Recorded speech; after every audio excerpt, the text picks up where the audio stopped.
नमस्कार। प्रस्तुत करने जा रही हूँ उत्तर भारत की मशहूर लेखिका शिवानी गौरा पंत द्वारा लिखी हुई कहानी धुआं। अगर आपको कहानी पसंद आए तो लाइक, शेयर और सब्सक्राइब जरूर कीजिएगा। रामगढ़ के सीमांत पर बसे छोटे से नैक ग्राम में जिस दिन रजुला का जन्म हुआ, दिशाएं पहाड़ी दमुवे की चोट और तुतुरी की ध्वनि से आनंद विभोर हो उठी। ग्राम आज भी जीवित है, पर उसके मकानों के कक्ष गवाक्ष किसी जर्जर वृद्ध की जीर्ण दंत पंक्ति की ही भांति टूटकर बिखर पड़ने को तत्पर हैं। जो अब दूर से लासा के दलाई लामा के विचित्र महल सा दिखता है, किसी समय कुमायूं का प्रसिद्ध सौंदर्य तीर्थ था। छोटे काट के यही खंडहर कभी तबले की झनक और घुंघरुओं की रूनक से गूंज उठते थे। हिरणी से शत शत नयन कटाक्ष, दूर दूर से तरुण किशोर, विगलित पौरुष के क्षत्रिय, ब्राह्मण, शूद्र सबको एक अनोखी भावनात्मक एकता की डोर से बांधकर खींच लाते थे। प्रेम के कुछ अमूल्य क्षणों का मुंह मांगा दाम देकर उच्च गुलकोत्र का अस्तित्व मिटा। न जाने कितने पंत, पांडे और जोशी यहाँ विवेक भ्रष्ट हुए। सेब की नशीली खुशबू में डूबा रामगढ़ तब और भी मादक था। वहां की हवा के हर झोंके में सेब की मीठी खुशबू रहती, पर तब रामगढ़ आज की भांति अपने सेबों के लिए प्रसिद्ध नहीं था। रामगढ़ का मुख्य आकर्षण था नैक ग्राम। वहां की देवांगना सी सुंदर उर्वशियां शरीर को ऐसी लगन और भक्ति से बेचती थीं जैसे सामान्य सी त्रुटि भी उनके जीवन को कलंकित कर देगी। प्रेम के आदान प्रदान में कहीं भी वीरांगना का विलास नहीं रहता था। वाणी में, कटाक्ष में, अभ्यर्थना में, यहाँ तक कि उनके संगीत के नैवेद्य में भी कहीं पर उनके कलुषित पेशे की छाप नहीं रहती। कभी किसी मन चले ग्राहक को उनसे ठुमरी या गजल दादरा सुनाने का आग्रह करने का साहस नहीं होता। सुंदर ललाट पर पड़ा हल्के से घूंघट का घेरा आनत आनन पर भी अपनी पवित्र छाया डाल देता। भजन कीर्तन और परी चांचरियां के पहाड़ी पूजा गीत सुना, हाथ में मिट्टी का जला प्रदीप लेकर सिर झुकाए अलस पगों से किसी सौम्य उच्च कुल वधू की भांति ही बे उर्वशियां ग्राहकों के पीछे पीछे अपनी कक्षों में चली जाती। पुत्री का जन्म उस बस्ती में सर्वदा बड़े उल्लास से मनाया जाता। इसी से जब उनमें सबसे सुंदरी मोतिया अलस होकर नींबू और दाड़िम चाटने लगी तो अनुभवी सखियों ने उसे घेर लिया। हाय राम कसम, लड़की होगी, इसी से तो खट्टा मांग रही है अभी से, धना बोली। और क्या, पिरमा चहकी, लड़का निगोड़ा ऐसा पीला चटक रंग थोड़े ही न रहने देता। मोतिया पान के पत्ते सी फेरी जाने लगी। 32 सुंदरियों के हृदय प्रतीक्षा में धड़कने लगे। उनके वंश की पल्लवित लता अब सूखती जा रही थी। 15 वर्ष पहले चंद्रा के निगोड़ा पूत ही जन्मा था। रजुला का जन्म हुआ तो सखियां नाच उठी। रंगीली बस्ती के 3-4 पुरुषों को नैनीताल भेजकर गुरखा बैंड मंगवाया गया। 3-3 हलवाइयों ने कढ़ा चढ़ा दिए। एक और ब्राह्मणों के लिए दही में गुथे आटे के पकवान उतरने लगे। दूसरी ओर बड़े बड़े हंडों में छत्रियों के लिए समूचे बकरे भूने जाने लगे। लाल रुमाली के पिछौड़े से अपने रूप की बिजलियां गिराती रजुला की 32 मौसियां निमंत्रित अतिथि गणों के हृदयों पर छुरियां चलाने लगी। पंडित जी ने शंख को मुंह में लगाकर 3 बार नवजात कन्या के कान में नाम फूंक कर दिया, रजुला, राजेश्वरी, राधिका, और स्वयं लाल पड़कर रह गए। यह काम असल में कन्या के पिता को करना था, कहकर वे खिसियानी हंसी हंसने लगे। हो न हो, इसमें तुम्हारे ही से किसी ब्राह्मण का रक्त है पंडित जी, मिला लो रंग। साथ ही खिलखिल करती 2-3 मौसियों ने पंडित जी को घेर लिया। क्या बात कही तुमने भी। पंडित जी स्वयं भी हंसने लगे। गहरी दक्षिणा, रसीली चुटकियों और मछली की सी लंबी आंखों के कटाक्षों ने उन्हें रस सागर में गले तक डुबो दिया था। माया तो देखो भगवान की, कल कुंडली बनाई तो बस देखता रह गया। रतंजलि योग है इसका पिरमा। हाथों से रतन उलीचे तो फिर भी हथेली रत्नों से भरी रहे। उन्होंने काल्पनिक रत्नों की ढेरी में हथेली की अंजुली भरकर निकाली और हवा में बिखेर दी। ऐसे, समझी? बाप रे, रत्नाजलि योग। वे स्वयं ही अविश्वास से बुदबुदाने लगे। वह योग तो हम सबका है यार पंडित जी। रसीली पिरमा चहकी और खिलखिलाकर हंसी के मजीरे बन गए। 32 मातृत्व वंचिता नारियों के अभिशप्त दग्ध हृदयों का मलहम बन गई रजुला। संध्या को सब अपने श्रृंगार कक्षों में चली जाती तो सयानी देवी की रजुला को गोद में नचाती। आजा मेरी चंपा कली, सो जा मेरी चंपावती। ऐसे ही देवी ने मोतिया को नचाया था। ऐसी ही थी भीमू, लक्ष्मी, परु और न जाने कितनी रूपसियों का स्पर्श अभी भी उसकी गोद में सिंच कर रह गया था, और सब एक एक कर ताल में पकड़ी मछलियों की ही भांति उसकी हथेली से फिसलकर फिर ताल ही में जा गिरी थीं। स्वयं वह भी प्रभु के भजन को घर से निकल गई थी। जोगिया कपड़े रंग के सिर मूंड वह एक नेपाली बाबा के दल में बद्रीनाथ की यात्रा को निकल गई थी। पति लाम में मारा गया और क्रूर सास ने उसकी कोमल पीठ गर्म लोहे की सलाखों से दाग दाग कर रख दी थी। इसी से घर द्वार की माया ममता छोड़ वह अलग कहकर निकल पड़ी थी। 15 वर्ष की बालिका वैराग्य के भूल भुलैयों में भटककर न जाने कब बिलास की नगरी में जा गिरी। अब तो उसने 7 नरक देख लिए थे। उसकी पहली पुत्री 22 वर्ष में ही भीषण रोग में सड़ सड़कर मर गई थी। तब उसने कसम खाई थी कि वह अब मनुष्य मात्र से माया ममता नहीं करेगी, पर 71 वर्ष में फिर बंधन में पड़ गई। मोतिया भी उसी की पुत्री थी। मोतिया जैसे जैसे गति यौवना होती जा रही थी, वैसे ही उसका भाव भी चढ़ता ही जा रहा था। शहद जितना पुराना हो उतना ही मीठा भी होता है। मोतली, तू हमारे कुल का खरा शहद है, देव की ममत्व से उसे निहार कर कहती। नंदा देवी का डोला उठता तो मोतिया की ही पुकार होती। वही डोले के आगे आगे नाचती। मखमली लहंगा, बढ़िया लाल गोट लगा अतलसी पिछौड़ा और हाथ में इत्र की खुशबू से तर लाल रेशमी रूमाल लेकर वह नाचती और कुमाऊं के रंगीले जवानों के दिल नाच उठते। मजाल है किसी कुमाऊनी लखपति के नौशे की डोली बिना मोतिया के नाच के उठ जाए। सिर से पैर तक सोने से लदी मोतिया जिधर कदम उठाती फूल खिल जाते। मोतिया की रजुला जब 8 साल की हुई तो बड़े आनंद फानन से उसकी संगीत की 12 खड़ियां आरंभ की गई। एक बकरा काटकर उस्ताद बुंदू ने उसकी नागफनी के फूल सी लाल जिब्या पर सरस्वती बनाई। कुछ दिन बाद उस्ताद ने भैरवी की एक छोटी सी बंदिश रजुला के गले पर उतारी तो उसने खिलखिलाकर इस बारीकी से ठोरा दी कि बुंदू मियाँ दंग रह गए और रजुला के पैर छूकर लौट गए। वाह उस्ताद, आज से तू गुरु और मैं चेला। मोतिया बेटी, इस हीरे को गुदड़ी में मत छिपा। देख लेना, एक दिन इसके सामने बड़े बड़े उस्ताद पानी भरेंगे।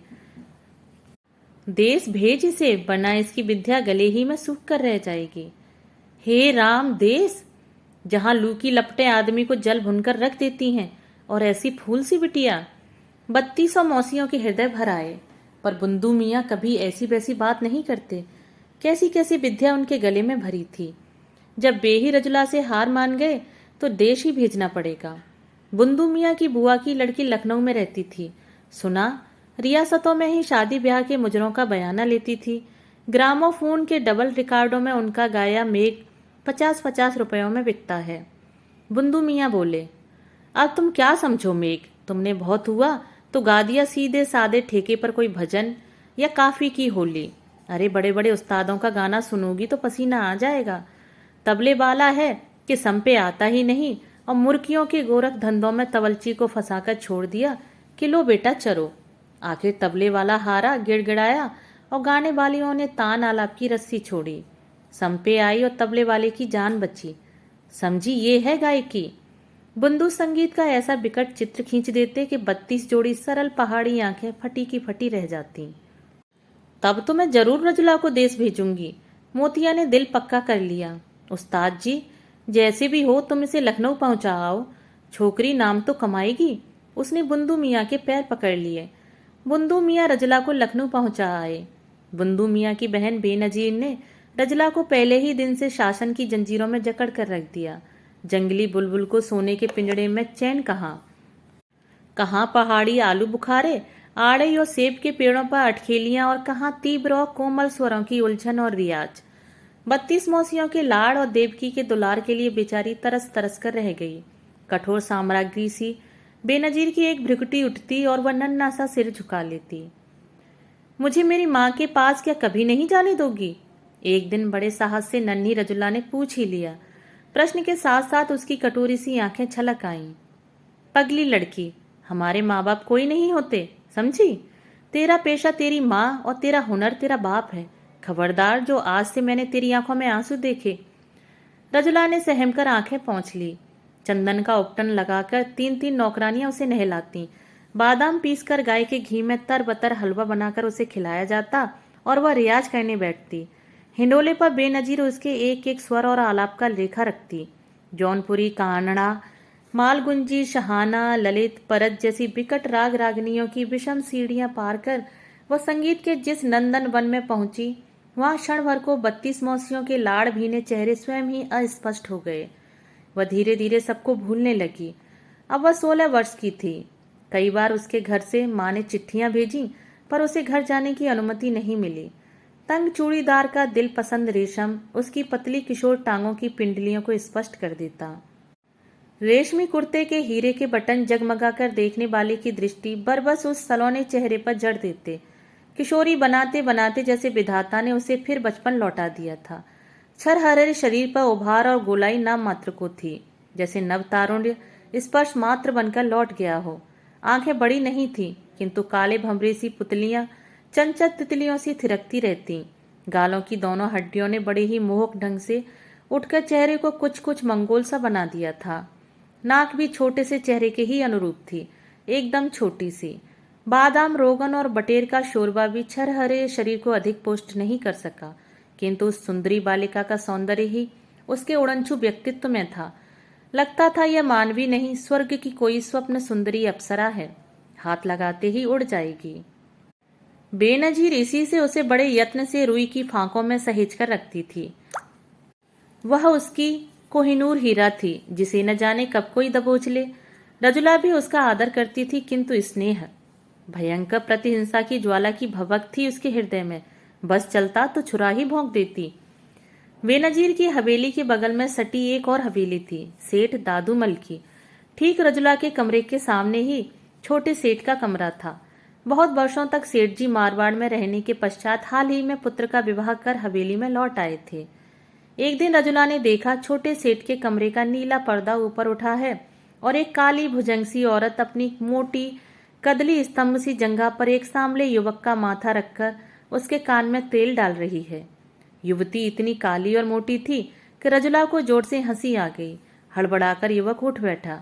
हंसी का अशिष्ट स्वर आवश्यकता से अधिक ही स्पष्ट हो गया था। इसी से उसने लपककर खिड़की जोर से बंद कर दी। सेठ दादूमल का बेटा है यह, रजुला सोचने लगी। सेठ जी बेनजीर के खास मिलने वालों में से थे। कौन कहता था कि हवेली भी उन्होंने बेनजीर को भेंट दी थी। उनका पुत्र मां की मृत्यु हो जाने से ननिहाल ही में पलकर बड़ा हुआ था। इसी से पहले कभी उसे देखा हो ऐसी याद रजुला को नहीं थी। हाय हाय, यही थी सेठ कक्का की बहू, वह सोचने लगी। और बेचारे छोटे सेठ पर उसे तरस आ गया। सुना वह किसी बहुत बड़े व्यवसायी की इकलौती पुत्री थी और उन्होंने 1 करोड़ रुपए का मुलम्मा चढ़ाकर यह अनुपम रत्न छोटे सेठ को गल गृह रूप में दान किया था।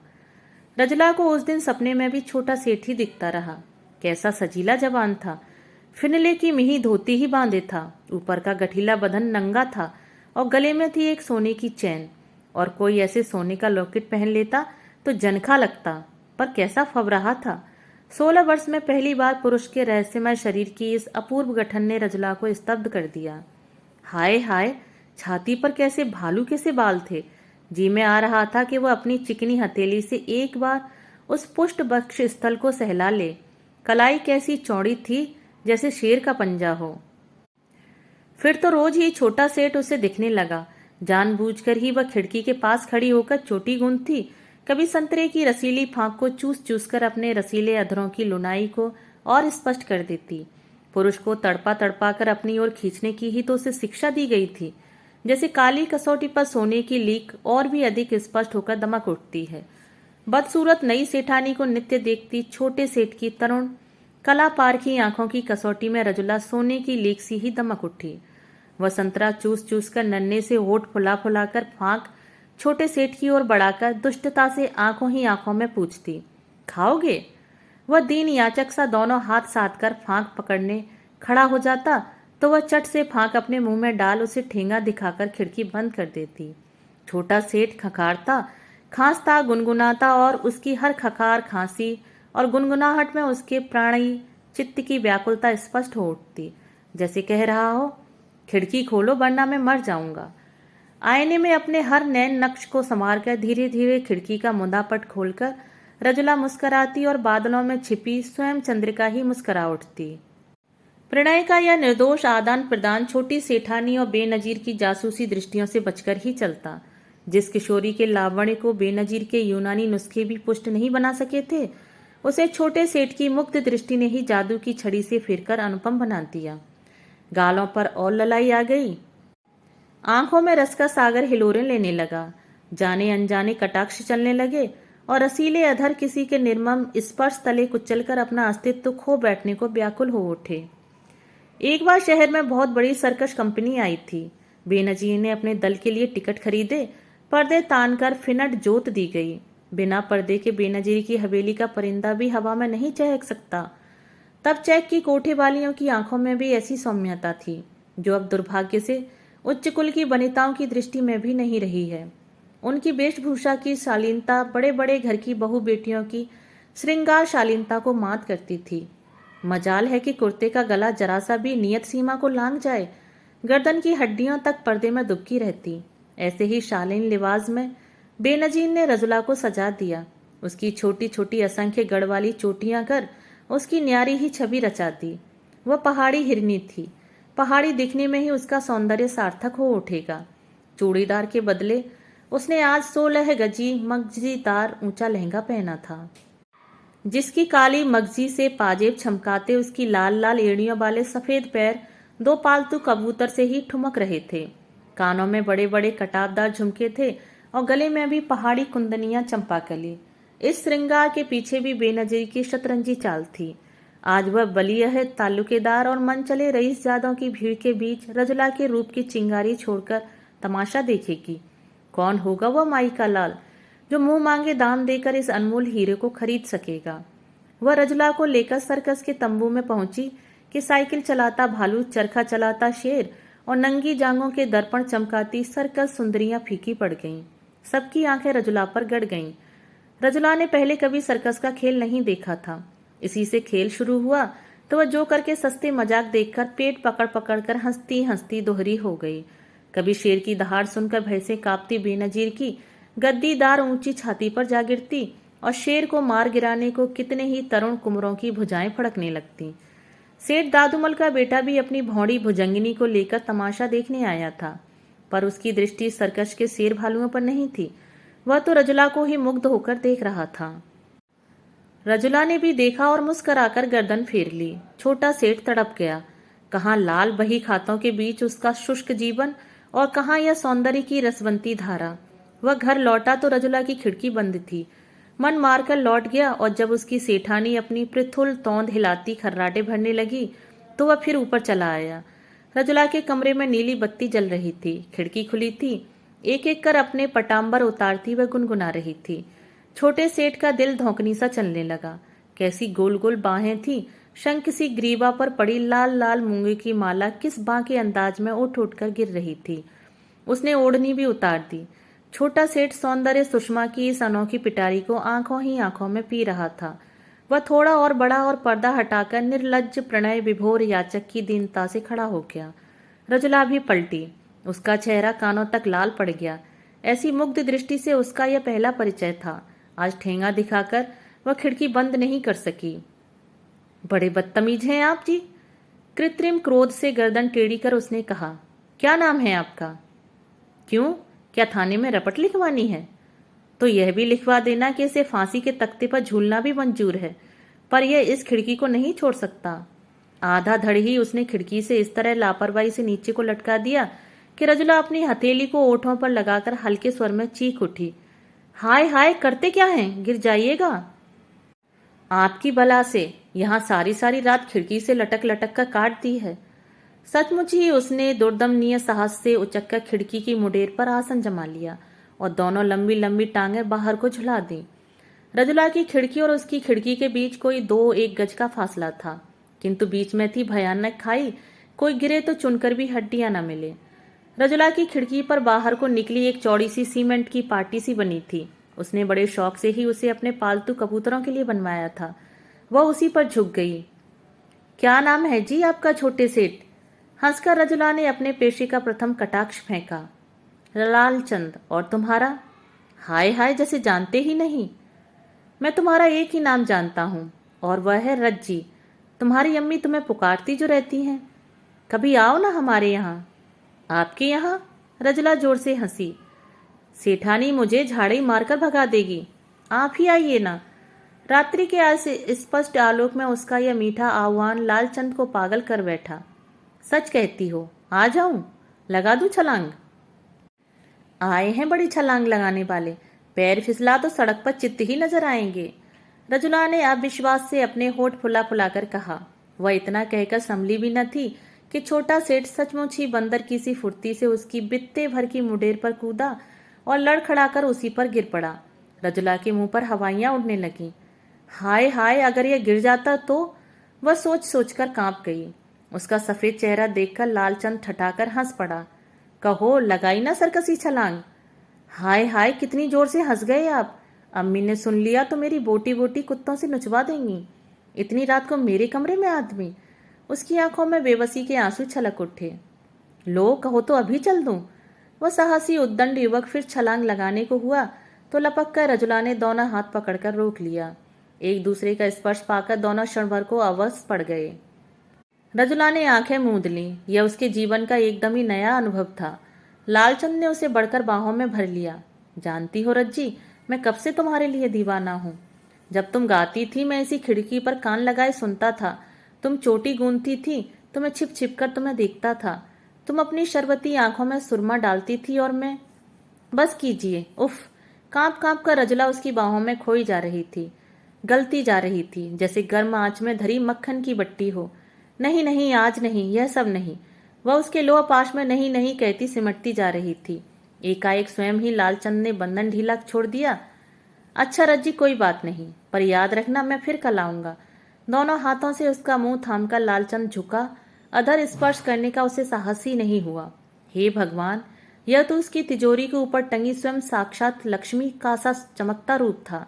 हाथी दांत से शुभ्र ललाट को चूमकर वह उचक कर खिड़की की मुडेर पर चढ़ गया।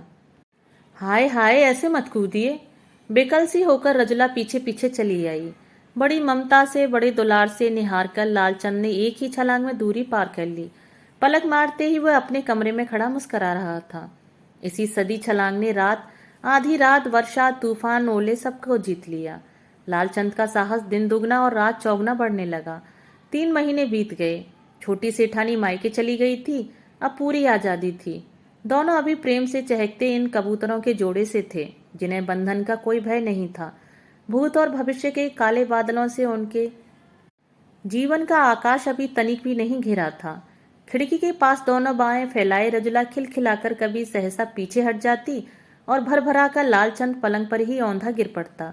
कभी सूने कमरे में उसे न पाकर वह व्याकुल होकर इधर उधर देखता और वह पलंग के नीचे से पालतू बिल्ली की तरह मखमली पंजे टेकती मुस्कुराती निकल आती।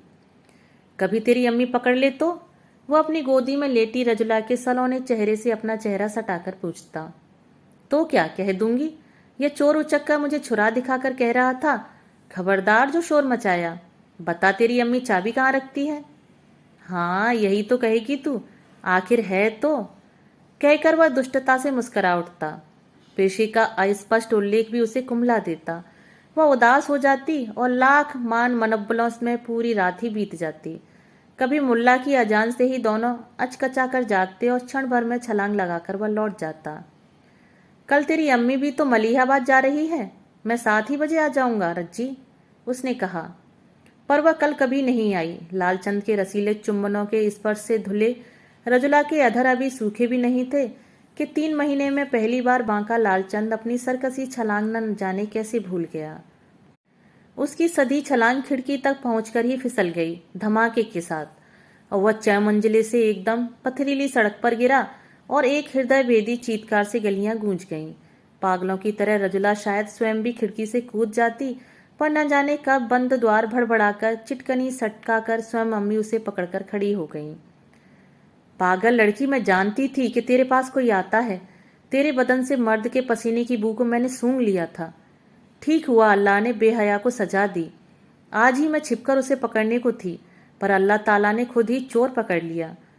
तिल मिलाकर कुंद सिहनी सी रजुला बेनजीर पर टूट पड़ी, पर बेनजीर ने एक ही चांटे से उसे जमीन पर लिटा दिया। सेठ की हवेली से आते बिलाप के स्वर उसके कलेजे पर छुरियां चलाने लगे। कानों में उंगली डाले वह तड़पती रही। द्वार पर ताला डालकर उसे रोटी पानी दे दिया जाता। 5वें दिन वह बड़े साहस से खिड़की के पास खड़ी हो गई। उसके बुझे दिल की ही भांति सेठ के कमरे में भी काला अंधेरा था। नित्य की भांति घुटनों तक धोती समेटे छलांग लगाने को तत्पर हंसी के मोती बिखेरता उसका छैला छोटा सेठ अब कहीं नहीं था। इसी मुडेर पर उसके युगल चरणों की छाप थी। अभी भी धूल पर उभरी पड़ी थी। आंसुओं से अंधी आंखों ने उसी अस्पष्ट छाप को ढूंढ निकाला और वह उसे चुम चुम कर पागल हो गई। छोटे सेठ, वह पागलों की भांति बड़बड़ाती चक्कर काटती द्वार पर पहुंची। रोटी रखकर पठान दरबान शायद अफीम की पिनक में ताला सांकल भूल गया था। रजुला ने द्वार खोला और दबे पैरों सीढ़ियां लांघकर बदहवास भागने लगी। सुबह बेनजीर ने खुला द्वार देखा तो धक से रह गई। रजुला भाग गई थी। बाल नोचती बौखलाती बेनजीर अपनी नगाड़ी सी छातियों पर दोहत्तर चलाती चीख चीख कर रोती रही, पर रजुला नहीं लौटी। बेनजीर का कोहिनूर हीरा खो गया। जिस कुमाऊं की वनस्थली ने उसे एक दिन नियति के आदेश से दूर पटक दिया था, वही उसे बड़ी ममता से फिर पुकार उठी। रजुला ने वही पुकार सुन ली थी। ओठों पर पपोटे जम गए थे, एड़ियां छिल गई थीं। बालों में धूल की तहें जमकर जटाओं सी लगने लगी थी। 32 मौसियों का प्रासाद एकदम ही उजड़ गया था। बाहर एक बूढ़ा सा चौकीदार ऊँग रहा था। सुनो जी, वहां जो नैक्याणियां रहती थी वह क्या करने चली गईं? डर डर कर उसने पूछा। चौंक कर बूढ़ा नींद से जग गया। न जाने कहाँ से आ जाती हैं सालियां। एकादशी की सुबह सुबह उन्हीं हरामजादियों का पता पूछना था। सती सीता लक्ष्मी पार्वती थी बड़ी, मर गई सब, और पूछना है कुछ? सहम कर रजुला पीछे हट गई। बूढ़े के ललाट पर बने वैष्णवी त्रिपुंड को देखकर उसे अपनी अपवित्रता और अल्पज्ञता का भास हुआ। माफ करना महाराज, मुझे बस यही पूछना था। जब मर ही गई तो और क्या पूछूं? वह मुड़ गई। देख छोकरी, सुबह सुबह झूठ नहीं बोलूंगा। सब तो नहीं मरी, 3 बच गई थी। एक तो देबुली, पिरमा और धनिया। तीनों गागर में नेपाली बाबा के आश्रम में हैं। बड़ा बाबा बनता है साला। जन्म पात्रों की सोहबत में गुजारी, बुढ़ापे में फिर हरामियों को बटोर लिया। 3 तो हैं, चौथी आज पहुंच जाएगी। घृणा से उसकी ओर थूक कर बूढ़ा पीठ फेर कर माला जपने लगा। कटीली पगडंडियां पार कर वह पहुंच ही गई। वह जानती थी नेपाली बाबा ही उसके नाना हैं। क्या उसे स्वीकार नहीं करेंगे?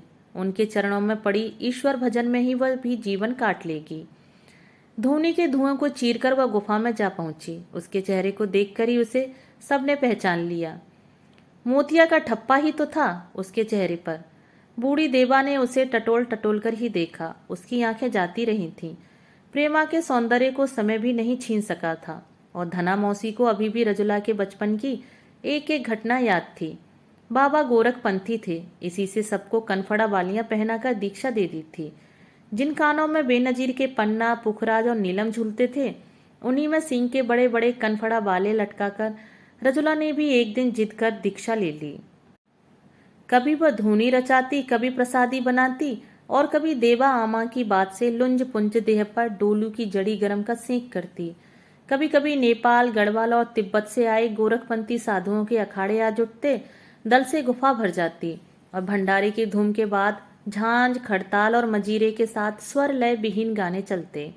बड़े अनुनय से नेपाली बाबा एक दिन बोले, तू गाना मेरी लली, एक आध सुना देना। तूने तो लखनऊ के उस्तादों से गाना सीखा है। निष्प्रभ आंखों में विसरी स्मृतियों का सागर उमड़ पड़ा। ठीक किसी ने उसके कितने गाने छिप छिप कर सुने थे, फिर कितने गाने उसने सुना सुना कर रात ही बिताती थी। पर उस मनहूस रात को जब उसने चले जाइयो बेदर्दा में रोए मरी जाऊं सुनने की फरमाइश की थी, तो उस करमजली ने कहा था, आज नहीं कल सुनिएगा, मैं कहीं भागी थोड़ी जा रही हूं। भाग तो बे ही गए थे, अब वह किसके लिए गाएगी? क्यों बेटी, नहीं सुनाएगी? नेपाली बाबा का आग्रह कंठ में छलक उठा, पर स्वर लय नटनी तो वहां होकर भी नहीं थी। वह तो धूनी को एकटक देखती, न जाने किस अतीत के चिंतन में डूबी थी। बाबा का आदेश सुनकर चौंकी। मुझे गाना नहीं आता बाबा, कहकर उसने उठकर धूनी में लकड़ियां लगाई और आग फूंकने का उपक्रम करने लगी। अरे राम राम, बड़ा धुआं है, बड़ी ममता से बाबा ने कहा। तेरी आंखों से तो पानी बहने लगा। अरे पिरमा, तू मार दे तो फूंक। इस बेचारी की तो आंखें ही लाल हो गईं। उदास हंसी हंसकर पिरमा उठी और आग फूंकने आई। पर वह तो रजुला की आंखों के पानी का इतिहास जानती थी। वह क्या लकड़ी के धुएं का पानी था?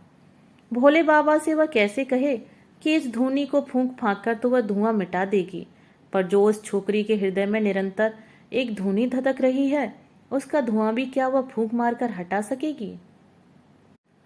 दोस्तों, अभी आप सुन रहे थे शिवानी गौरव पंत द्वारा लिखी हुई कहानी धुआं।